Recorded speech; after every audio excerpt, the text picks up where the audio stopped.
ఈరోజు ఒక చిన్న ప్రాముఖ్యమైనటువంటి అంశాన్ని మనం నేర్చుకుందాం. వాక్యాన్ని సంపూర్ణంగా నేర్చుకోవాలి. వాక్యం నేర్చుకోవడానికి ఇవ్వబడింది. మన జీవితాల్లో మనం ఏం నేర్చుకున్నా నేర్చుకోకపోయినా, మన పిల్లలకి మనం ఏం నేర్పించకపోయినా దేవుని వాక్యాన్ని మాత్రం ఖచ్చితంగా మనం నేర్పించాలి. ఎందుకు నేర్పించాలంటే లేఖనాల్లోని నిత్య జీవం ఉందని యేసుక్రీస్తు వారు చెబుతూ ఉన్నారు. వాక్యము సజీవమైనది, బలం కలిగినది. అది ప్రాణాత్మల మూలికలను విభజించినంత మట్టుకు విభజించుచు అది ఆత్మ యొక్క సంగతులన్నింటినీ శోధిస్తూ ఉందంట. వాక్యము ఆత్మకి జీవాన్ని ఇస్తుంది, శరీరానికి స్వస్థతనిస్తుంది. వాక్యము సమాధానాన్ని ఇస్తుంది, నెమ్మదినిస్తుంది. వాక్యము జ్ఞానాన్ని కూడా ఇస్తుంది. దేవుడు ఊరికిన వాక్యాన్ని మనకి ఇవ్వలేదు. కానీ ఈరోజు మనం చూస్తే క్రైస్తవ సమాజంలో కానీ సంఘంలో కానీ వాక్యానికి ప్రాముఖ్యత కానీ ప్రాధాన్యత కానీ ఇవ్వటం లేదు. ఎవరు కూడా ఇస్తున్నారా? అనేక సంఘాల్లోని పాటలు పాడుతారు. నేను చాలాసార్లు మీటింగ్లో చూశాను. చాలా బాధ అనిపిస్తూ ఉంటుంది. ఏమైనా జ్ఞాపకార్థ కూడికలు జరిగిన వేరే సంఘస్థులు ఎవరైనా ఆ మీటింగ్కి వెళ్ళేటప్పుడు ఇంకేదైనా కార్యక్రమాలు సేవకులు చేసినప్పుడు ఏం చేస్తారు? పాటలు ఒక 10-15 పాటలు పాడుతారు కచేరీలాగా, మంచిదే. పాడిన తర్వాత ఏం చేస్తారు? వాక్యానికి ఇంపార్టెన్స్ ఉండదు. మనం మీటింగ్కి వెళ్ళి స్మారక కూడికి వెళ్తే 2 నిమిషాలే మాట్లాడమంటున్నారు. అక్కడ సేవకులు ఎంతమంది ఉన్నారు? 5 ఉన్నారు. 2 నిమిషాలే మాట్లాడండి, సమయం లేదంటున్నారు. 3 నిమిషాలు, 5 నిమిషాలు ఇలా సమయం ఇస్తూ ఉన్నారు. చాలా తప్పది. ఎందుకంటే వాక్యము సజీవమైనది అంటూ ఉన్నాడు. ఈ వాక్యం మనల్ని జీవంలోకి తీసుకొని వెళ్తుంది. మీ ఆత్మలను రక్షించుటకు శక్తి కలిగిన వాక్యం అన్నాడు. వాక్యం ఆత్మల్ని రక్షించే శక్తి కలిగి ఉంది. అది మనం మర్చిపోకూడదు. అర్థమవుతుందా? అంతవరకు టైం అంతా కాలయాపన చేస్తూ ఉంటారు. తీరా వాక్యం వినాల్సి వచ్చేసరికి, చెప్పాల్సి వచ్చేసరికి ఏం చేస్తూ ఉంటారు? కొద్ది నిమిషాలే మాట్లాడాలంటారు. అవసరమైనది ఇప్పుడు మీరు ఒక విందు భోజనానికి వెళ్ళారు అనుకోండి, భోజనం ఎంత పెడతారు, కూరలు ఎంత పెడుతూ ఉంటారు. ఒకవేళ మీరు ఆ బిర్యానీ, ఆ భోజనం, రైస్ అదంతా పక్కన పెట్టేసి ఆ కూరలే కొద్దిగా కూరలే తినేసి లేచిపోయారు అనుకోండి, ఏమంటారు? అమ్మ నాకు ఆ భోజనం ఏమవుతుంది, ఈ కూరలే కొద్దిగా ఇయ్యంటే వేస్తారా? కొంతమంది ఉంటారు. సాంబార్ ఇడ్లీ తినడానికి కొన్ని హోటల్స్కి వెళ్ళేటప్పుడు కొన్ని హోటల్స్లో చాలా బాగుంటుంది. ఆ సాంబారు ఇడ్లీ అయిపోయే లోపల సాంబార్ బకెట్ సాంబార్ తాగేస్తారు. అప్పుడు ఏం చేస్తారు? ఇంకొకసారి ఆ మనిషి వచ్చినప్పుడు సాంబార్ ఇడ్లీ అడిగితే లేదని చెప్పేస్తారు. అప్పుడు మన వైజాగ్లోని డైమండ్ పార్క్ దగ్గర శంకర పార్లర్ అని ఒకటి ఉంటుంది. సాంబార్ కదా ఫేమస్. అది మహానుభావుడు సాయిరామ్ పార్లర్ వచ్చింది, ఇది వెళ్ళిపోయింది పక్కకి. ఎందుకు చెప్తున్నానంటే వాక్యము చాలా ప్రాముఖ్యమైనది. వాక్యము దాచుకోదగినది, వాక్యము కోరుకోదగినది. ఎందుకంటే వాక్యమై ఉన్న యేసుక్రీస్తు లోకానికి వచ్చాడు. పరలోకంలో ఏ పేరుతో ఉన్నాడు ఆయన? ప్రకటన గ్రంథం 19:14 ఏంటి ఆయన కొన్న పేరేంటి? వాక్యం అన్న పేరు కలిగిన వాడు ఆయన. చదవండి, త్వరగా చదవాలి. 19:14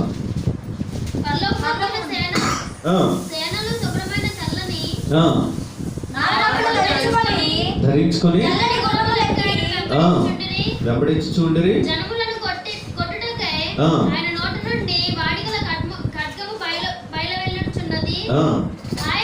ఆయన ఏలును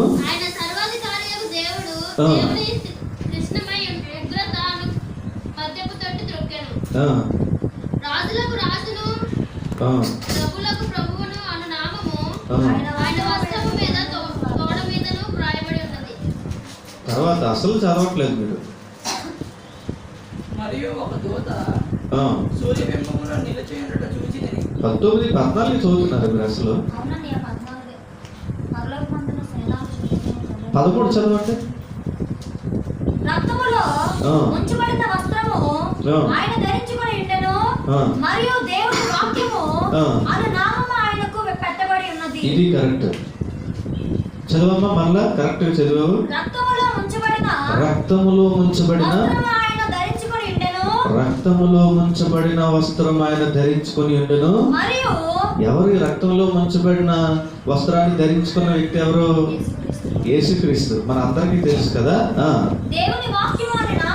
దేవుని వాక్యము అన్న నామము ఆయనకు పెట్టబడి ఉన్నది కదా. దేవుని వాక్యం అన్న నామము దేవుని వాక్యము అన్న నామం ఆయన పెట్టబడి ఉంది. ఆయన పేరే అది. యేసుక్రీస్తు పేరేంటి? వాక్యం అనే పేరుతో ఉన్నాడు. భూమి మీదకి యేసు అనే పేరుతో వచ్చాడు. భూమి మీదకి రాకముందు వాక్యం అనే పేరుతో ఉన్నాడు. ఇంకా పాత నిబంధనలో మనం చూస్తే యెహోవా అనే పేరుతో ఉన్నాడు. యెహోవా దూత అనే పేరుతో ఉన్నాడు. దేవుని అగ్ని అనే పేరుతో ఉన్నాడు. యెహోవా వాక్ అనే పేరుతో ఉన్నాడు. ఇవన్నీ మనం చూసి యేసుక్రీస్తుకున్న పేర్లు. యేసుక్రీస్తుకున్న పేరే వాక్యం. ఆ వాక్యం పరలోకములో ఉన్న వాక్యం. యోహాను సువార్త 1:14 ఏం చెబుతుంది? ఆ వాక్యమే శరీరధారి అయి కృపాశక్తి సంపూర్ణుడిగా మన మధ్య నివసించాడని చెబుతూ ఉన్నాడు. అంటే ఎంత వాక్యం ఎంత ప్రాముఖ్యమైంది మీరు అర్థం చేసుకోండి. వాక్యమై ఉన్న యేసుక్రీస్తు భూలోకానికి వచ్చాడు. వాక్యమైన యేసుక్రీస్తు భూలోకానికి వచ్చాడు. ఏది ఇవ్వడానికైనా? ఆ వాక్యం ఇవ్వడానికే. వాక్యం నీ దగ్గరకు వచ్చిందంటే ఆ వాక్యాన్ని నువ్వు సంపాదించుకోవాలి, నేర్చుకోవాలి, దాచుకోవాలి అన్న ఉద్దేశంతోనే వాక్యమైన యేసుక్రీస్తు ఈ భూలోకానికి శరీరాన్ని ధరించుకొని వచ్చాడట. అంటే వాక్యం యొక్క ప్రాధాన్యత ఎంతో ఇక మీకు నేను చెప్పనవసరం లేదు. ఇక కీర్తన గ్రంథం 119వ అధ్యాయం 119వ వచనం కూడా చూడండి ఒకసారి. 119వ అధ్యాయం 119వ వచనం. 119 119 118 119 114 చూడమ్మా. నాకు మరుగు చోటు నాకు ఎడము నీవే. నేను నీ వాక్యము మీద ఆశ పెట్టుకొని ఉన్నాను. నేను నా దేవుని ఆజ్ఞలను అనుసరించెదను. 118 చూడు. నీ కట్టడలను మీరిన వారందరినీ నీవు నిరాకరించుదువు. వారి కపటాలోచనల మోసమే. భూమి మీద ఉన్న భక్తిహీనులందరినీ నీవు మస్టు వల్ల ఏర్పరచుదువు. 119 114 చూసారా? చూసాను. నాకు మరుగు చోటు నాకు ఎడము నీవే. నేను నీ వాక్యము మీద ఆశ పెట్టుకొని ఉన్నాను. నేను నా దేవుని ఆజ్ఞలను అనుసరించెదను. దుష్క్రియలు చేయవారులారా చాలు. సరే, ఈ మాటలన్నీ ఎందుకు చెప్తున్నానంటే దావీదు భక్తుడు చెప్తున్నాడు, ఈ వాక్యం మీద నేను ఆశ పెట్టుకుని ఉన్నాను చెబుతూ ఉన్నాడు. దేవుడి మీద ఆశ పెట్టుకున్నాడు, దేవుని వాక్యం మీద కూడా ఆశ పెట్టుకున్నాడు. ఈ మాటలన్నీ ఎందుకు చెప్తున్నానంటే వాక్యము మనకు అర్థం కాకపోతే చాలా ప్రాబ్లం ఉంటుంది. వాక్యం నేర్చుకోవాలని, ఈ వాక్యాన్ని పరిపూర్ణంగా తెలుసుకోవాలనే ఉద్దేశంతోనే దేవుడు ఈ వాక్యాన్ని మనకి ఇచ్చాడు. ఈ వాక్యం మనకి ఏం చెబుతూ ఉందంటే మత్తయి సువార్త 1వ అధ్యాయం ఈ వాక్యంలో రాయబడినటువంటి విషయాన్ని ఈరోజు మీకు ఒక చిన్న విషయాన్ని చెప్తాను, తొందరగా ముగిస్తాను. మత్తయి సువార్త 1వ అధ్యాయం 21 వచ్చిన చదవమ్మా. తన ప్రజలను వారి పాపముల నుండి ఆయనే రక్షించును కనుక ఆయనకు యేసు అని పేరు పెట్టదు అని. చాలు. యేసుక్రీస్తు లోకానికి వచ్చి ఏం చేస్తాడట? తన ప్రజలను వారి పాపం నుండి ఆయనే రక్షించును కనుక ఆయనకి యేసు అని పేరు పెట్టదు అన్నాడు. సరే, ఈ మాట కొంచెం మనం ఆలోచిస్తే ఇక్కడ ఒక ప్రాముఖ్యమైనటువంటి మాట రాయబడి ఉంది ఈ వాక్యంలోని. ఒక మనం ప్రధానంగా ఎంచుకోవాల్సిన గమనించవలసిన సంగతి ఏంటంటే తన ప్రజలను వారి పాపముల నుండి ఆయన రక్షించడం లేదు. ఆయన రక్షించడం లేదు. ఏమనుంది?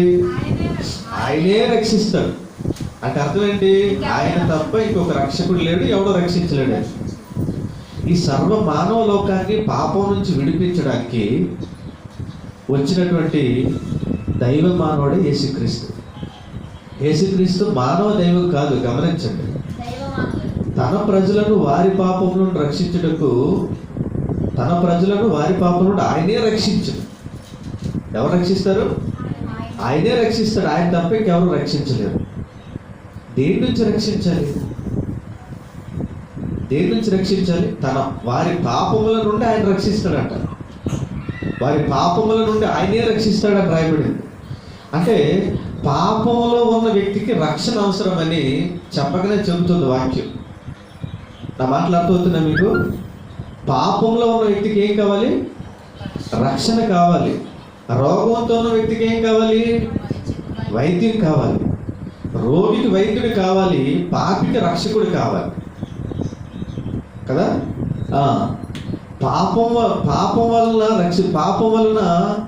వలన రక్షించబడాలంటున్నాడు. తన ప్రజలను వారి పాపముల నుండి రక్షించే రక్షకుడు ఆయన అంటున్నాడు. అంటే పాపంలో పడిన వ్యక్తికి అత్యవసరంగా రక్షణ కావాలని వాక్యం చెబుతోంది. పాపంలో పడిన వ్యక్తికి రక్షణ లేకపోతే ఏమవుతాడు? ఏంటి ప్రమాదం? మీకు చెప్పండి. రోగంతో ఉన్న వ్యక్తికి కనుక వైద్యం అందకపోతే ఏమవుతాడు? వ్యక్తి చనిపోతాడు. జ్వరమే వదిలేసావు, 1 రోజు 2 రోజులు ట్రీట్మెంట్ తీసుకోలేదు, దొరికితే తినేసావు, పచ్చకామంలో నీకు తెలుసు వచ్చిందని ట్రీట్మెంట్ తీసుకోలేదు. ఎవరో ఫ్రెండ్ పార్టీకి పిలిచాడు, పెళ్ళికో దేనికో, అక్కడ చక్కగా బిర్యానీ, మటన్ అవన్నీ ఉన్నాయి, చికెన్ అంతా కూడా తిన్నావు. ఎంతసేపు బ్రతుకుతాడు? కొన్ని గంటల్లోనే చచ్చిపోతాడు. అవునా? అంటే రోగంతో ఉన్న వ్యక్తికి కనుక, నా మాటలు జాగ్రత్తగా అర్థం చేసుకుంటాడు, రోగంతో ఉన్న వ్యక్తికి వైద్యం అందకపోతే చచ్చిపోతాడు, ప్రమాదం. అలాగే పాపంలో ఉన్న వ్యక్తి కనుక రక్షణ పొందకపోతే, పాపం వలన రక్షణ పొందకపోతే, అంటే పాపం అనే రోగాన్ని నయం చేసుకోకపోతే, పాపం అనే జబ్బుని అది తగ్గించుకోకపోతే, పాపం అనే జబ్బుకి మందు కనుక తీసుకోకపోతే ఆ వ్యక్తి శిక్షించబడతాడు అని అర్థం. రక్షించబడాలంటే అర్థం ఏంటి? ఆ రక్షణ లేకపోతే శిక్షలోనికి వెళ్ళిపోతారు అని అర్థం. ఏంటి ఆ శిక్ష? పాపంలో ఉన్న వ్యక్తికి వచ్చే శిక్ష ఏంటి? రోమపత్రిక చెబుతుంది ఏమని? పాపము వలన వచ్చే జీతము మరణము. రోమపత్రిక 6వ అధ్యాయం 23వ వచనం. ఏలయనగా పాపము వలన వచ్చే జీతము మరణము, అయితే దేవుని కృపావరము మన ప్రభువైన క్రీస్తు యేసునందు నిత్య జీవము అని రాయబడింది. మీ మాట అర్థమైంది మీకు? పాపము వలన వచ్చే జీతం ఏంటంట? మరణము. అయితే దేవుని కృపావరము మన ప్రభువైన క్రీస్తు యేసునందు నిత్య జీవం. ఎంత మంచి మాట అండి! ఎంత ధైర్యాన్ని ఇస్తుంది ఈ మాట పాపికి. పాపము వలన వచ్చే జీతం మరణం అన్నాడు. మరణం అంటే ఏ మరణం? శరీర మరణం కాదు, ఆత్మ శరీరాన్ని విడిచిపెట్టడం కాదు, ఈ శరీరం మట్టిలోనికి వెళ్ళిపోయి లోకానికి తెలిసిన మరణం కాదు. మనిషికి 2 మరణాలు ఉన్నాయి కదా. మనిషికి ఎన్ని మరణాలు ఉన్నాయి? మనిషికి 2 మరణాలు ఉన్నాయి. మొదటి మరణం ఈ ఆత్మ శరీరాన్ని విడిచిపెట్టడం అయితే, రెండో మరణం ఏంటి? ఆత్మ శరీరాన్ని విడిచిపెట్టిన ఆత్మ నిత్యాగ్నిలోనూ పడిపోవడం అని ఇదే ప్రకటన గ్రంథం చెబుతుంది. ఆ మాటలు కూడా చూద్దాం. 2వ అధ్యాయం, ప్రకటన గ్రంథం 2వ అధ్యాయం 10వ వచనం. 11వ వచనం చదవమ్మా. సంఘములతో ఆత్మ చెప్పుచున్న మాట వినుగాక, జయించువాడు రెండవ మరణం వలన ఏ హాని చెందడు. చాలు. ఇక్కడ ఏమని రాయబడింది రవి? ఏమైనా రెండవ మరణం వలన ఏ హాని చెందడు అని చెబుతూ ఉన్నాడు. అంటే మనిషికి మొదటి మరణం వల్ల ఎలాంటి ప్రమాదం లేదు, కానీ రెండవ మరణం ఉంది. మనిషికి ఎన్ని మరణాలు ఉన్నాయి? 2 మరణాలు ఉన్నాయి. ఒక మరణం లోకానికి తెలిసిన మరణం, రెండో మరణం లోకానికి తెలీదు. మొదటి మరణానికే ఏడుస్తారు. మొదటి మరణానికే మా అమ్మ చచ్చిపోయింది, మా నాన్న చచ్చిపోయాడు, నా భర్త చచ్చిపోయాడు, నేను ఎలా బ్రతకాలి, నా తమ్ముడు చచ్చిపోయాడు, అక్క చచ్చిపోయింది, చెల్లి చచ్చిపోయింది, కొడుకు చనిపోయాడు. దానికే ఏడుస్తూ ఉంటే ఆ మొదటి మరణం అందరికీ సమానమే, అందరికీ అది సంభవించేదే. దానివల్ల ఏ ప్రమాదం లేదు, కానీ రెండో మరణం వల్ల భయంకరమైన ప్రమాదం ఉన్నది ఎవరికి తెలియటం లేదు. మొదటి మరణానికే భయపడిపోతూ ఉన్నాడు. డాక్టర్ గారు చెప్పారు అనుకోండి, నాయన నువ్వు ఎంతో కాలం బ్రతకవు, త్వరలోనే చచ్చిపోతావు అని చెప్పాడు అనుకోండి డాక్టర్. అమ్మో నేను చచ్చిపోతాను అని గుండెలు బాధపడిపోతూ ఉంటారు కదా. మొదటి మరణం శరీరాన్ని ఆత్మ విడిచిపెట్టడం, ఆత్మ శరీరం వేరైపోవడం. మరణం అంటే ఏదైనా ఒక దానికి శాశ్వతంగా దూరం అయిపోవడం కదా. రెండో మరణం ఉంది. రెండో మరణం వలన జయించే వారికి ఏ హాని లేదని చెబుతూ ఉన్నాడు. జయించేవాడు రెండో మరణం వల్ల ఏ హాని చెందదని చెబుతూ ఉన్నాడు. అంటే రెండో మరణం వల్ల హాని ఉంది, రెండో మరణం వల్ల నష్టం ఉంది, రెండో మరణం వల్ల ప్రమాదం ఉందన్న విషయం మనందరికీ అర్థమవుతుంది. ఎందుకు రెండో మరణం అంటే ఏంటి చూడండి. రెండో మరణం వల్ల హాని ఉందని చెప్పాడు. ఆ మాటలు అర్థమవుతున్నాయి రవి. మనిషికి ఎన్ని మరణాలు ఉన్నాయి? రెండు. మొదటి మరణం ఏంటి? Very good. ఆత్మ శరీరాన్ని బట్టి శరీరం నుంచి బయటికి వెళ్ళిపోవడం. రెండో మరణం ఏంటో ఇప్పుడు చెబుతున్నాడు చూడండి. రెండో మరణం అంటే ఈ ఆత్మ నిత్యాగ్ని దండంలో పడిపోవడం. ఈ ఆత్మ నిత్యాగ్ని లోకానికి వెళ్ళిపోవడం, అందులోంచి బయటికి రాదు. ఆ రెండో మరణం వల్ల హాని ఉంది, జాగ్రత్త అని చెబుతున్నాడు యేసుక్రీస్తు వారు ప్రకటన గ్రంథంలోనే. చూడండి, ప్రకటన గ్రంథం 20వ అధ్యాయం 14 వచ్చిన చూడండి. మరణమును మృతుల లోకమును అగ్నిగుండంలో పడవేయబడును. అగ్నిగుండం రెండో మరణం. చూడండి, మృతులు మృతుల లోకమును అగ్నిగుండంలో పడవేయబడును. ఈ అగ్నిగుండమే రెండో మరణం. చాలు, అర్థమైంది కదా. మృతుల లోకం, మృతుల లోకం అగ్నిగుండంలోని పడవేయబడతారంట. అదే రెండో మరణం అంట. మరి ప్రకటన గ్రంథం చెబుతున్న ఈ మృతులు ఎవరు? ఏ మృతులు అంటే శరీర రీతిగా ఈ లోకంలో చనిపోయిన మృతులందరూ నరకానికి వెళ్ళిపోతారని కాదు. దేవుడి దృష్టికి మృతులు ఒకరు ఉన్నారు. సాత్విక్, దేవుడి దృష్టికి ఎవరు ఉన్నారు? మృతులు. దేవుడి దృష్టిలో మృతులు ఒకరు ఉన్నారు. లోకం దృష్టికి మృతులు ఎవరు?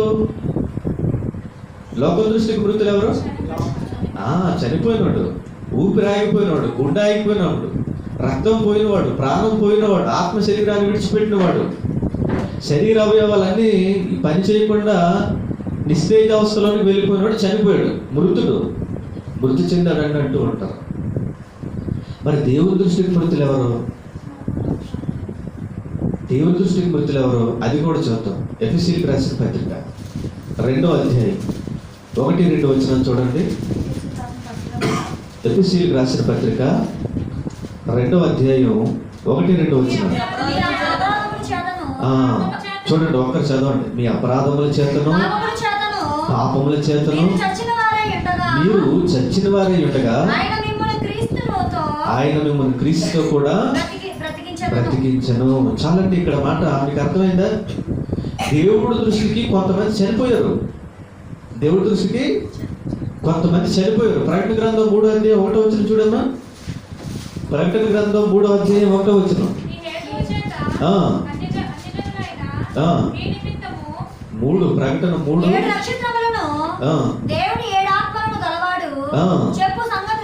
చెప్పు సంగతులు ఏమనగా జీవించుచు ఉన్నావన్న పేరు మాత్రం నీకున్నది కానీ నీ మృతుడువే. ఎఫెసీ 2వ అధ్యాయం 1వ వచనం, ప్రకటన గ్రంథం 3వ అధ్యాయం 1వ వచనం ఒకే విషయాన్ని చెబుతూ ఉన్నాయి. దేవుని దృష్టికి కొంతమంది చనిపోయారట. ఈ లోకంలోనైతే వాళ్ళు బ్రతికే ఉన్నారు. నీ జీవించుచున్నావన్న పేరైతే నీకు ఉంది. రేషన్ కార్డులో పేరు ఉంది, ఆధార్ కార్డులో పేరు ఉంది, ఓటర్ లిస్టులో పేరు ఉంది, జనాభా లెక్కల్లో పేరు ఉంది, రికార్డ్స్లో నీ పేరు ఉంది. బంధువుల మధ్య నీకు పేరు ఉంది, వాళ్ళందరి దృష్టిలో నువ్వు జీవించుతున్నావు అన్న పేరు అయితే నీకుంది.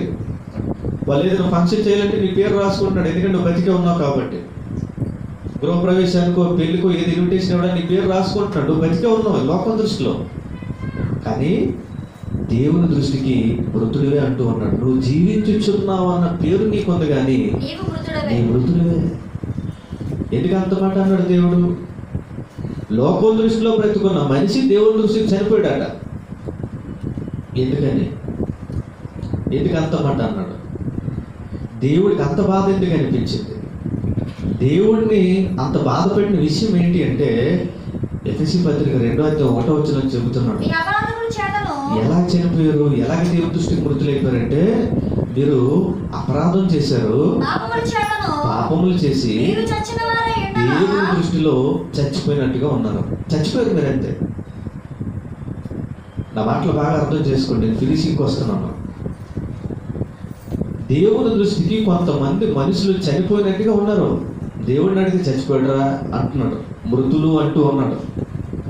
మనం కూడా కొంతమంది భార్యలు ఆ భర్త మారట్లేదు, తాగుడు విడిచిపెట్టట్లేదు, వ్యసనాలు విడిచిపెట్టడం లేదు, ఆ భార్య పిల్లలు సరిగ్గా చూడటం లేదు, ఆ భార్య పిల్లలు పట్టించుకోవటం లేదు, సంపాదించినంత సాయంత్రం తాగేసి వచ్చేస్తున్నాడు, పిల్లలు చదువులు పట్టించుకోవట్లేదు, ఎదిగిన పిల్లలు పెళ్లి గురించి ఆలోచించడం లేదు, సొంత ఇల్లు గురించి ఆలోచించట్లేదు, భార్య పిల్లలు ఏం తింటున్నారో ఆలోచించడం లేదు. సంపాదించిందంతా తన తాగడానికి తిరగడానికి ఖర్చు పెట్టేస్తూ ఉన్నాడు. భార్య ఎంతకాలం భరిస్తుంది? బాబు నీకో దండం, నీ భర్త పోసుకో దండం, నీ బ్రతుకు నువ్వు బ్రతుకు, నా బ్రతుకు నేను బ్రతుకుతానని. గుణవతి అయిన కొంతమంది ఆడవాళ్ళు అయితే ఏం చేస్తారు, పిల్లల్ని అమ్మగారింటికి తీసుకొని వెళ్ళిపోయి అక్కడ ఏ కూలనాలో చేసుకొని బ్రతుకుతుంది. అలా బ్రతుకుతూ ఉండేటప్పుడు ఎవరైనా అక్కడ అడిగారు, అమ్మ మీ ఆయన ఎలా ఉన్నాడు, ఏంటి సంగతి, మీ ఆయన కనిపించట్లేదు, చాలా రోజులు అయిందని బంధువులు ఎవరైనా అడిగారు అనుకో, వెంటనే భార్య ఒక మాట చెప్పలేదు. ఏం చెబుతుంది చెప్పండి? నా భర్త ఎప్పుడో చచ్చిపోయాడమ్మా, నా దృష్టిలో ఎప్పుడో చచ్చిపోయాడు. అలాంటి మొగుడు ఉన్నా ఒకటే లేకపోయినా ఒకటే. నేను నా పిల్లలు అయితే చనిపోయాం అనుకుంటున్నా, పిల్లలు కూడా ఎవరు అడిగినా మా నాన్న చనిపోయారని చెబుతున్నాడమ్మా, ఆ మనిషి మా దృష్టిలో లేడని చెబుతారు. ఎందుకు అంత బాధ అనిపించింది ఆ స్త్రీకి? న్యాయమేనాది? ఆ మాట న్యాయమే కదా? ఆవిడ బాధ న్యాయమైంది కదా? ఆవిడ గుడ్డిపోతే న్యాయమైంది కదా? ఆవిడ అన్యాయం అయిపోయింది కదా? నమ్మి వచ్చింది, పుట్టిన వాళ్ళని ముక్కు మొహం తెలియనోడిని ఆ తల్లిదండ్రులు ఏదో సంబంధం చేసుకోమంటే నమ్మి వచ్చి తన తనువుని, తన జీవితాన్ని తన కోసం అంకితం చేస్తే బాధ్యత లేకుండా భర్త ఉండేటప్పుడు ఆ భార్య అలా మాట్లాడడం న్యాయమే కదా? ఆమెకు అన్యాయం జరిగింది, అందుకే అలా మాట్లాడింది. నష్టపోయింది, మోసపోయింది, దగా పడింది. అందుకే ఆవిడ ఏమన్నది, నా భర్త బతుకున్నా నా దృష్టికి చనిపోయినాడమ్మా అన్నాడు. బాధ్యత లేదు కాబట్టి. దేవుడు కూడా ఇదే మాట అంటూ ఉన్నాడు, నువ్వు జీవించుచున్నావు అన్న పేరైతోంది మనిషి, నా దృష్టికి నువ్వు మృతుడివి. సజీవుడైన దేవుడు బ్రతికున్న మనుషుల గురించి ఏం చెబుతూ ఉన్నాడంటే, నువ్వు మృతుడివి అని చెబుతూ ఉన్నాడు. ఎందుకు దేవుడిని అంత బాధ పెట్టే పని మనిషి ఏం చేశాడంటే, మనుషులు అపరాధాలు చేసి పాపాలు చేసి దేవుని దృష్టికి చచ్చిపోయారట. మనుషులు అపరాధాలు చేశారు, పాపం చేశారు. పాపం అంటే ఏంటి? దేవుని ఆజ్ఞని అతిక్రమించడం పాపం. అపరాధం అంటే ఏంటి? దేవుడు చెప్పిన తర్వాత కూడా దేవుని మాట కాకుండా వేరే వ్యక్తుల మాట, లేకపోతే అపవాది మాట, సాతాను మాట విని, కులం మాట, బంధువుల మాట విని దేవునికి వ్యతిరేకమైన దిశలో వెళ్ళడం అపరాధం. ఏదైనా తోటలో ఆదామవ్వలు ఏం చేశారట? అపరాధం చేశాడని చెబుతూ ఉన్నాడు. రోమపత్రికలో పౌలు గారు ఏమంటున్నాడు? ఆదామును పోలి అతిక్రమం చేయని వారిని కూడా మరణం వెళ్ళిందని రాశాడు. ఆదాము ఏదైనా తోటలో ఏం చేశాడు? అపరాధం చేశాడు. అర్థమవుతుందా? అపరాధం అది.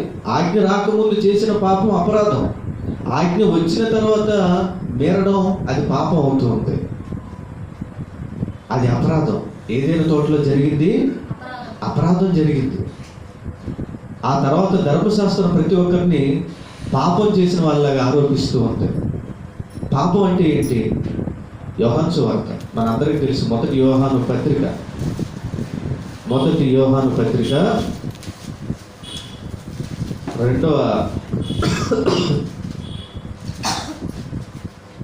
3వ అధ్యాయం 4వ వచనం. 3వ అధ్యాయం 4వ వచనం. పాపము చేయు ప్రతివాడు ఆజ్ఞను అతిక్రమించును, ఆజ్ఞాతిక్రమమే పాపము అని రాయబడింది. ఆజ్ఞాతిక్రమం ఏంటి? ఎందుకు ఆజ్ఞ ఏంటి? ఆజ్ఞ ఏంటి? దేవుడు ప్రతి మనిషికి కూడా కొన్ని ఆజ్ఞలు ఇచ్చాడు. ధర్మశాస్త్రంలో 10 ఆజ్ఞలు ఇచ్చాడు. అవి కొట్టివేయబడలేదు. ఆ 10 ఆజ్ఞలు కొత్త నిబంధనలను కూడా అప్లై అవుతున్నాం. ఉదాహరణకు చెబుతాను. ధర్మశాస్త్రంలో కొన్ని ఆజ్ఞలు ఇచ్చాడు తెలుసు. నేను తప్ప వేరొక దేవుడిని కొనకూడదు. భూమి కిందైనా నీళ్ళలోనైనా నీళ్ళ కిందైనా ఆకాశం అందైనా నాకు రూపం ఇవ్వకూడదు, విగ్రహాన్ని ఆరాధించకూడదు అని చెప్పాడు. నా నామాన్ని వ్యర్థంగా ఉచ్చరించకూడదు, తల్లిదండ్రులు సన్మానించాలి, అబద్ధం ఆడకూడదు, దొంగతనం చేయకూడదు, నరహత్య చేయకూడదు, పొరుగువాని మీద ఏది ఆశించకూడదు, పొరుగువాని మీద అబద్ధ సాక్ష్యం పలకూడదు, నీ భార్యనైనా భర్త అయినను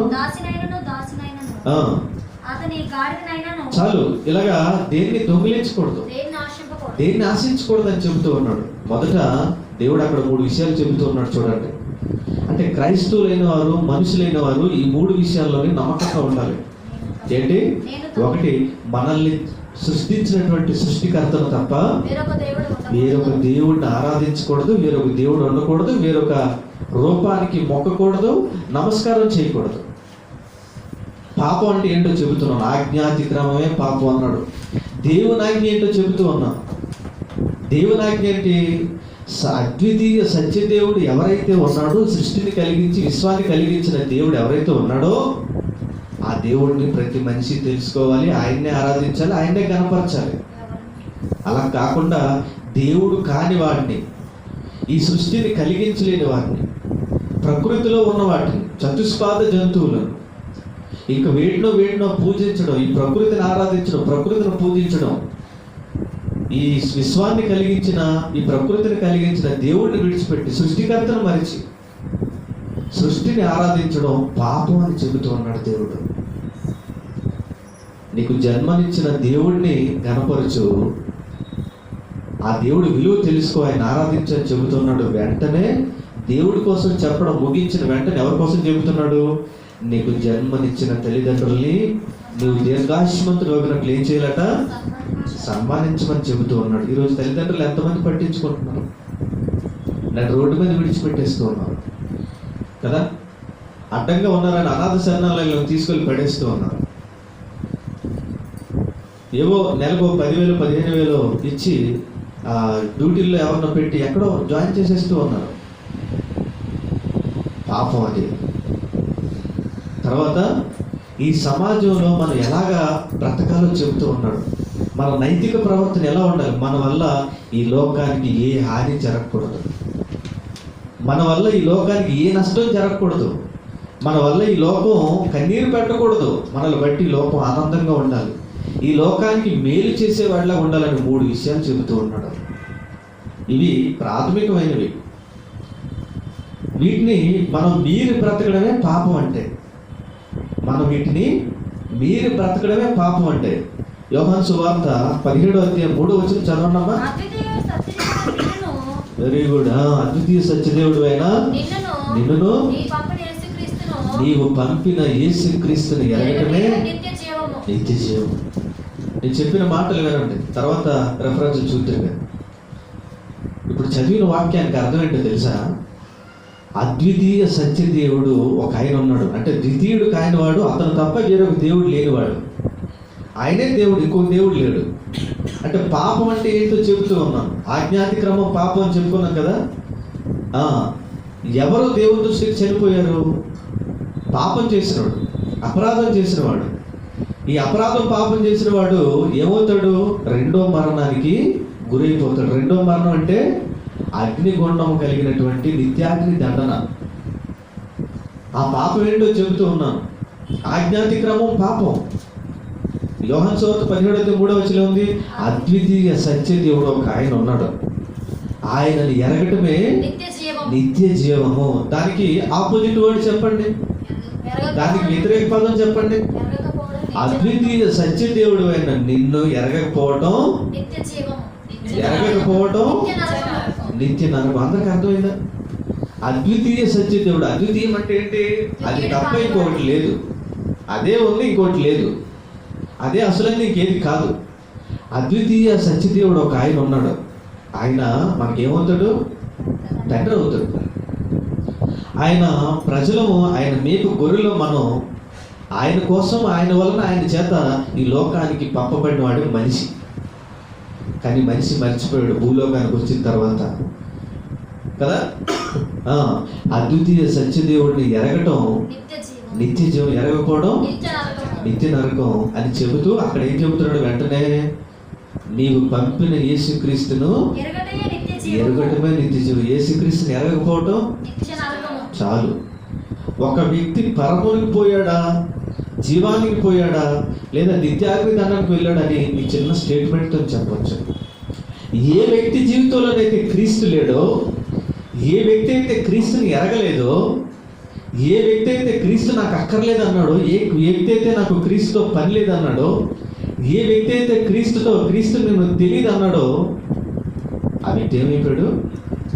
నిత్యాగ్ని దండానికి వెళ్ళిపోయాడు, అయిపోయింది. చిన్న ఆ వాక్యంతో ఒక మనిషి జీవితం ఏమైందో మనం ఖచ్చితంగా ఫైనలైజ్ చేయొచ్చు. ఎందుకు చెప్తున్నానంటే ఈ మాటలన్నీ,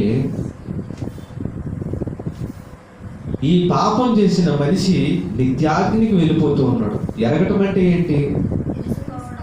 తెలుసుకోవడం, అంగీకరించడం. ఎరగటం అంటే అంగీకరించటం, లోబడటం, విధేయత చూపించటం, ఒప్పుకోవడం, అది ఎరగటం అంటే. చంద్రబాబు నాయుడు మాజీ ముఖ్యమంత్రి, మీకు తెలుసా? మనందరికీ తెలుసు కదా. చంద్రబాబు నాయుడు అడగండి, ఏదో మీటింగ్లో ఎక్కడ కలిసాడు అనుకోండి, ఏమంటే బాలాజీ నగర్లోని డెబోరా అమ్మాయి ఉంటుంది, మీకు తెలిసాను అడగండి చంద్రబాబుని, ఏమంటాడు? డెబోరా ఏమో, ఎవరమ్మా, ఏంటి ఆవిడేమైనా మంత్రా, ఆవిడేమైనా మినిస్టరా, ఆవిడేమైనా అధికారా, ఏమైనా అవార్డ్స్ ఏమైనా వచ్చాయని అడుగుతాడు. డెబోరాని అడిగితే ఏం చెప్తుంది? తెలుసు అంట. చంద్రబాబు నాకు తెలిసేది మహానుభావుడు, మాట్లాడడం కానీ పనులు మాత్రం చేయడు, హడావుడిగా పనులు ఏమి ఉండవండి అని ఈవిడికి తెలిసినవన్నీ చెప్తుంది కదా. ఆయన అడిగితే ఈవిడ ఎవరో తెలియదు. ఎరగటం అంటే అది కాదు. ఎరగటం అంటే సంపూర్ణంగా తెలుసుకోవటం.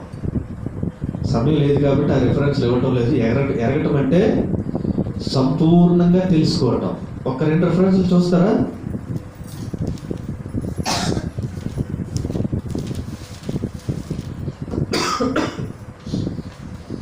మత్తయి సువార్త, ప్రకటన గ్రంథం 3:5 చూడమ్మా. 3:5 ప్రకటన గ్రంథం 3:5.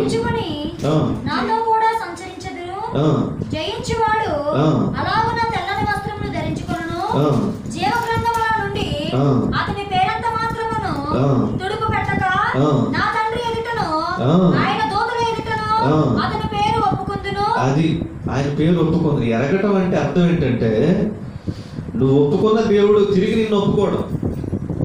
అర్థమైందా?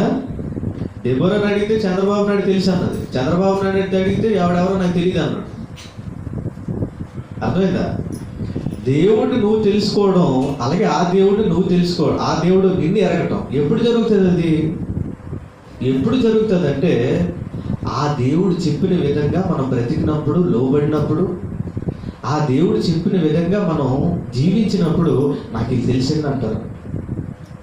ప్రభువా ప్రభు అని పిలిచేవాడు తెలీదు, పరలోకం రా చేరుకోడు, అక్రమం చేయవల్లరా నా ఎదురుని తొలగిపడి మీరు ఎవరో నాకు తెలియదు అంటాడు. మిమ్మల్ని ఎప్పుడు నేను ఎరగను అంటాడట.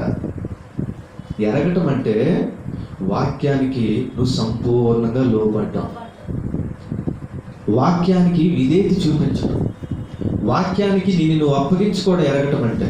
17:3 ఏముంది? అద్వితీయ సత్యదేవుడు అయిన నిన్ను నీవు భక్తుని యేసుక్రీస్తుని ఎరగటమే నిత్య జీవము. నిత్య జీవం. ఈరోజు చాలా మందికి యేసు అంటే ఎవరో తెలియదు, దేవుడు ఎవరో తెలియదు, తండ్రి ఎవరో తెలియదు. తెలియక వాళ్ళు ఒక అమాయకమైనటువంటి భక్తి చేసుకుంటూ ఈ లోకాన్ని వదిలిపెట్టి వెళ్ళిపోతూ ఉన్నారు. యేసుక్రీస్తు ఎందుకు వచ్చాడు? ఇలాగ ఎరగక తెలియక నశించిపోయి నరకానికి జారిపోయే వారిని ఆ నరకం నుంచి తప్పించడానికి యేసుక్రీస్తు. వారి పాపం నుంచి ఆయనే రక్షించు, యేసే రక్షించగలడు. ఎందుకు రక్షించగలడు? యేసు మాత్రం ఎందుకు రక్షించగలడు? ఆయనలో ఏ పాపము లేదు. ఆయనలో ఏ పాపం లేదు. ఏ మత గ్రంథాలు చూసినా ఏవి చూసినా సరే, నేను పాపిని ఒప్పుకున్న మనుషులు ఉంటారు, పాపిని ఒప్పుకున్న దేవతలు దేవుళ్ళు కనిపిస్తారు, కానీ యేసు ఒక్కడే ప్రపంచ చరిత్రలో నాలో పాపం ఉందని మీరు ఎవరు స్థాపించగలరని చెప్పాడు. ఇంకా ఇదే 1 యోహాను 3, 4, 5, 6లో మనం చూస్తే అక్కడ పాపము చేయి ప్రతి వాడును ఆజ్ఞను అతిక్రమించును, ఆజ్ఞకి క్రమమే పాపము. పాపములను తీసివేయుటకు ఆయన ప్రత్యక్షమైనది మీకు తెలియను. ఆయన యందు పాపమేమీ లేదు. ఆయన యందు ఏ పాపం లేదు. ఆయన యందు నిలిచియుండు వాడెవడు పాపము చేయడు. చాలు, ఈ మాటలు చూసారా? ఆయన యందు ఏ పాపం లేదు. ఆయన పాపం తీయడానికి ప్రత్యక్షమయ్యాడు. ఆయన మాత్రం ఎందుకు పాపం తీయగలడంటే ఆయన యందు ఏ పాపం లేదు కాబట్టి. మనలో అన్ని పాపాలు ఉన్నాయి. పుట్టినప్పటి నుంచి మన ఊహ తెలిసిన తర్వాత మన జీవితం ప్రారంభించిన తర్వాత ఎన్నో పాపాలు చేస్తూ ఉంటాం. పాపాలంటే అది వ్యభిచారం కానక్కర్లేదు, నరహత్య కానక్కర్లేదు, అది దొంగతనం కానక్కర్లేదు, నువ్వేదో భయంకరమైన బిల్లాడి లాంటి పాపాలు, కిల్లర్ వీరప్ప లాంటి పాపాలు, దడుపాలి బ్యాచ్ లాంటి పాపాలు చేయనక్కర్లేదు, నువ్వు మానభంగాలు చేయట్లేదు. పాపం అంటే ఈ వాక్యం ఏం సెలవిస్తుందంటే సూటిగా చెబుతుంది. మరణకరమైన పాపం అంటే ఏంటో చెబుతుంది. దేవుడు నీకు తెలియదు, అద్వితీయ సత్యదేవుడు ఎవరో, నీకు జన్మనిచ్చిన దేవుడు ఎవరో నువ్వు తెలుసుకోలేకపోయి అంటే అయిపోయింది నీ పని. దాన్ని మించిన పాపం లేదు. మానవ లోకాన్ని పాపం నుంచి రక్షించడానికి 2019 సంవత్సరాల క్రితం యేసు వస్తే యేసు నువ్వు తెలుసుకోలేకపోయావు. సినిమా చూసావు, ఏడ్చావు, కన్నీరు కార్చావు. అయ్యో ఎందుకు అతను అలా కొట్టేస్తున్నారు, ఎందుకు ఆయన అలాగా హింసిస్తూ ఉన్నారు, ఎందుకు అలాగా బాధ పెడుతూ ఉన్నారు అని అనుకున్నావే, కానీ ఆ యేసు నీ కోసం చనిపోవడం నువ్వు గమనించలేకపోయావు. ఆ యేసు నీ కోసం ఎందుకు చనిపోవాల్సి వచ్చిందంటే నువ్వు చనిపోయిన స్థితిలో ఉన్నావు. నిన్ను బ్రతికించడానికి యేసు చనిపోయాడు. పాపముల చేత అపరాధముల చేత చచ్చిపోయాం మనం. మనల్ని బ్రతికించడానికి యేసు చచ్చిపోతే, రక్షించడానికి మనల్ని ఈ లోకానికి యేసుక్రీస్తు వస్తే అది ఎంత విలువైన కార్యమో, నువ్వు ఎంత ప్రమాదంలో ఉన్నావో అవి తెలుసుకోకుండా మనుషులు ఈ లోకంలో బ్రతుకుతూ ఉంటారు. బాప్తిసం అంటే అది, రక్షణ అంటే అది. బాప్తిసం అంటే రక్షణలోనికి నేను తీసుకొని వెళ్ళటం. ఈ బాప్తిసం పొందడానికి, రక్షణ పొందడానికి దేవుడు దినమెల్లా చేతులు చాస్తూ ఉన్నాడు. లోకానికి, సంఘానికి చాస్తూ ఉన్నాడు. ప్రజల కోసం తన చేతులు చాస్తూ ఉన్నాడు. కలువరిలో ఉన్న క్రీస్తు ఆ చేతులు అలా చాలా వదిలేశాడు. ఆ రెండు ఇలాగా అది రెండు జాయిన్ అవ్వలేదు, ఆ రెండు అలాగే ఉన్నాయి. ఎందుకంటే ఆయన పిలుపు అది, రా రా రా అని పిలుస్తూ. కానీ కొంతమందికి ఈరోజు రక్షణ అంటే మత ప్రచారం. మమ్మల్ని ఎందుకు మత ప్రచారం చేయకండి, ఎందుకు చెబుతారు మీరు? మా మతం కోసం మేము చెప్పామా, మా దేవుడి గురించి మేము చెప్పామా, మీరు ఎందుకు పబ్లిసిటీ చేస్తున్నారు? నేను ఒక లాయరు, బ్రాహ్మణ్ లాయరు, హైకోర్టులో మంచి పట్టున్న ఆయన మత పిచ్చితో మాట్లాడుతూ ఉన్నాడు. ఇంకా జగన్ వచ్చాడు కదండి, మత ప్రచారాలు ఎక్కువైపోతే శ్రీశైలం అది జరిగిపోయింది. ఇదిగో వీళ్ళు ఇలాగా కష్టాల్లోని బాధల్లో ఉన్న వాళ్ళని క్రైస్తవులు టార్గెట్ చేసి, ఆ ఫాదర్ వస్తాడు, కొంతమంది బిలీవర్స్ వస్తారు, వచ్చి వాళ్ళకి పళ్ళు, కాయలు, రొట్లు, పళ్ళు అన్నీ ఇచ్చి, అవసరమైతే కొన్ని డబ్బులు ఇచ్చి, వాళ్ళ బాధల్లో ఉన్న వాళ్ళకి ఎవరైతే ఆధారకరమైన మాటలు చెప్పి అలాగే మతం మార్చేస్తున్నారు అంటున్నాడు. మతం మార్చవలసిన కర్మ, దౌర్భాగ్యం ఏ క్రైస్తవుడికి లేదు. ఏ క్రైస్తవుడు మతం మార్చుకోమని ఎప్పుడు చెప్పడు ఎవరికి. మనసు మార్చుకోమని చెబుతారు, బ్రతుకు మార్చుకోమని చెబుతారు, అంతేనా? మతం మారితే మనకేం వస్తుంది? మతం మారినోడు మళ్ళీ మతంలోనికే వస్తాడు, అంతేనా? ఆ మతంలోకి వచ్చినోడు ఎప్పటికీ దేవుడు తెలుసుకోలేడు. క్రైస్తవుల మతస్థులు కాదు. శక్తి సంపన్నులు. ఈ మాటలు ఎందుకు చెబుతూ ఉన్నానంటే నా మాటలు మీకు అర్థమయ్యా. యేసు ఈ లోకానికి వచ్చాడు, పాపములో ఉన్న వారిని రక్షించడానికి వచ్చాడు. మీరందరూ రక్షణ పొందిన వారేనా? ఎంత అదృష్టవంతులు, ఎంత భాగ్యవంతులు. ఏ నిమిషం కన్ను మూసిన రోజు నువ్వు పాపంలో లేకపోతే, కన్ను మూసిన రోజు నువ్వు పాపంలో పడిపోకపోతే దేవుడిని లోకాన్ని నువ్వు చేరుకుంటావు. ఎంత భాగ్యం, ఎంత అదృష్టం. ఈ లోకానికి ఆ భాగ్యం, అదృష్టం లేదు. మొదటి మరణం పేరు వింటేనే గజగజలాడిపోయి ఈ లోకానికి రెండో మరణం ఎంత భయంకరంగా ఉంటుందో అర్థమవుతుందా? ఆఖరి ఒక మాట చూసి ముగించుకుంటాం. రెండో మరణం ఎంత భయంకరంగా ఉంటుందో తెలుసా? 21వ అధ్యాయం ప్రకటన గ్రంథం 8వ వచనం.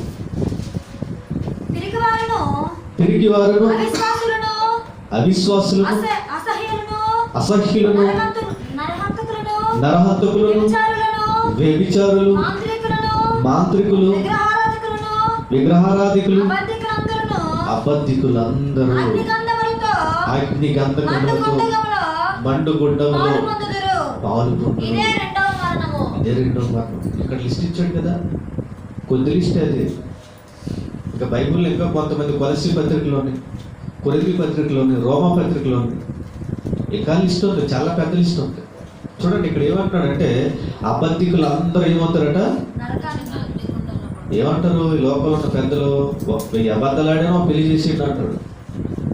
1000 అబద్ధాలాడైనా పెళ్లి చేసే మంచిదే. అబద్ధం ఆడితే దేవుడు ఒప్పుకోడు. నీ జీవితంలో ఈరోజు నీకు ఊహ తెలిసిన నాటి నుంచి ఈరోజు వరకు మనిషి ఏ తప్పు చేసినా చేయకపోయినా అబద్ధం మాత్రం ఖచ్చితంగా ఆడుతాడు కదా. దొంగతనం చేసి ఉండకపోవచ్చు, ధైర్యం లేక, తెలివి లేక, చేయడం రాకో, లేకపోతే దొంగతనం చేస్తే దొరికిపోతామేమో బ్రహ్మానందం లాగానే ఆ భయంతోనో నువ్వు దొంగతనం చేయకపోవచ్చు, వ్యభిచారం కాకపోవచ్చు, నరహత్య చేయకపోవచ్చు. అబద్ధం ఆడలేని మనిషి ఎవడు ఉంటాడు చెప్పండి భూమి మీద తన జీవితంలోనే? అది చాలు, నువ్వు ఆడే ఒక అబద్ధం నరకానికి తీసుకెళ్తుంది అనుకోండి. అంటే పాపం ఎంత భయంకరమైందో ఆలోచించండి. ఎందుకు అది పాపం అయింది? పాపం అంటే దేవుడికి ఇష్టం లేని కార్యం, దేవుడికి నచ్చిన పని. నా మాటలు అర్థమవుతున్నాయా? పాపం అంటే ఏంటి? దేవుడికి నచ్చలేని కార్యాలు, దేవుడికి నచ్చలేని బ్రతుకు, దేవుడు చెప్పలేని పని, దేవుడు చెప్పిన పనిని అలక్ష్యించడం, ఇవన్నీ పాపాలు. ఇవన్నీ కూడా అంటే లోకము రోజు రోజుకి తన పాపపు పరిమాణాన్ని, తన పాపపు రాశిని ఎంత పెంచుకుంటుందో ఆలోచించండి. ఆ పాపాన్ని గుంటలుగా పెంచుకుంటూ ఉన్నారు, ఆస్తి పెంచినట్టుగా. ఈ పాపం డిపాజిట్ అయిపోయి ఒక మనిషి మీద ఎంత పాపం పెరిగిపోతూ ఉందో, ఆ పెరుగుతున్న పాపం నిత్యాగ్ని దండనికి ఈ మనుషులు తీసుకొని వెళ్ళిపోతూ ఉంటారు. యేసు ఈ లోకానికి వచ్చింది పాపంలో ఉన్న వ్యక్తికి రక్షణ ఇవ్వడానికి. రక్షణలోకి వచ్చిన మనం ఇక మీద పాపం చేయకూడదు, పరిశుద్ధంగా బ్రతకాలి. అలాగే నిన్ను పరిశుద్ధంగా ఉంచేది, పరిశుద్ధమైన మార్గాల్లోని, నీతి మార్గాల్లో నడిపించేది ఏదో తెలుసా? ఏది? జీవాహారమైన ఈ దేవుని వాక్యం. ఇప్పుడు స్టార్ట్ అయింది క్రైస్తవుడి పని. బాప్తిసం తర్వాత నీటిలో ఒంట్లోని వచ్చిన యేసుక్రీస్తుకి ఎలాగైతే పని ప్రారంభమైందో, బాప్తిసం పొందిన తర్వాత ఇదిగో ఇప్పుడు నీ ఆత్మీయ జీవితం ప్రారంభమైంది. దాన్ని ఎలాగ కట్టుకోవాలి, ఆత్మీయ జీవితాన్ని ఎలా బ్రతికించుకోవాలంటే దేవుని వాక్యం ద్వారా దాన్ని దినదినము జీవం చేసుకోవాలి. వాక్యము. అందుకోసం దేవుడు మనకిచ్చాడు 66 పుస్తకాలుగా. ఈ వాక్యాన్ని నేర్చుకోవాలి, ధ్యానించాలి, వినాలి, చదవాలి. మనం విన్నది ఇంకోటి నేర్పించాలి.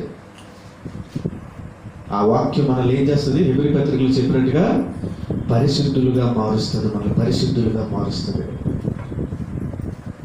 కాబట్టి వాక్యాన్ని నిర్లక్ష్యించి ప్రార్థన చేసుకుందాం.